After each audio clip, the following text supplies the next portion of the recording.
Welcome to dialogue. Good morning. Mwaramutse.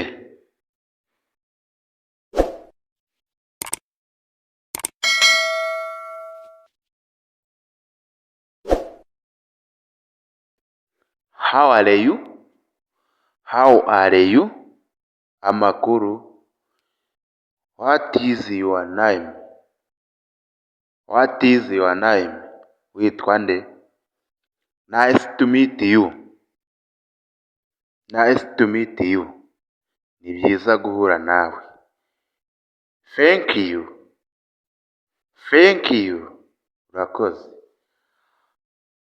You are welcome. You are welcome. Uhawe ikaze. Have a great day. Have a great day. Ugire umunsi mwiza. Excuse me. Excuse me. Yihanganira gato. I'm sorry. Mbabarira. I'm sorry. Mbabarira. Please. Please. Ndagusabye. Can you help me? Can you help me? Ushobora kumfasha? I need some assistance. I need some assistance. Nkeneye ubufasha. Where is the nearest restroom? Where is the nearest restroom? Ubwiherero buherereye he? Hari ubwiherero hafi aha?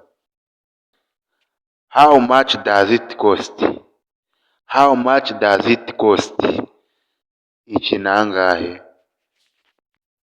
What is time is it? What is time is it? Ni saa ngahe?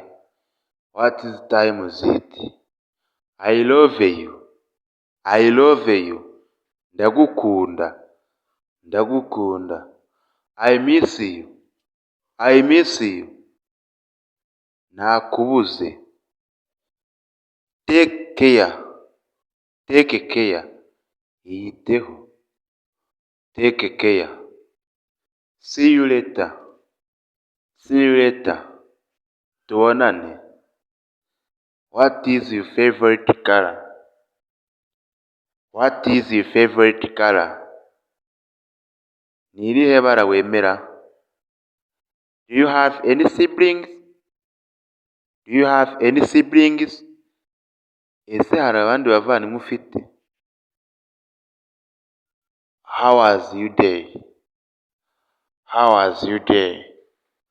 Umunsi wawe wagenze ute? What are you doing this weekend? What are you doing this weekend? What are you doing this weekend? Urakora iki muri iyi weekend? Urakora iki muri iyi weekend?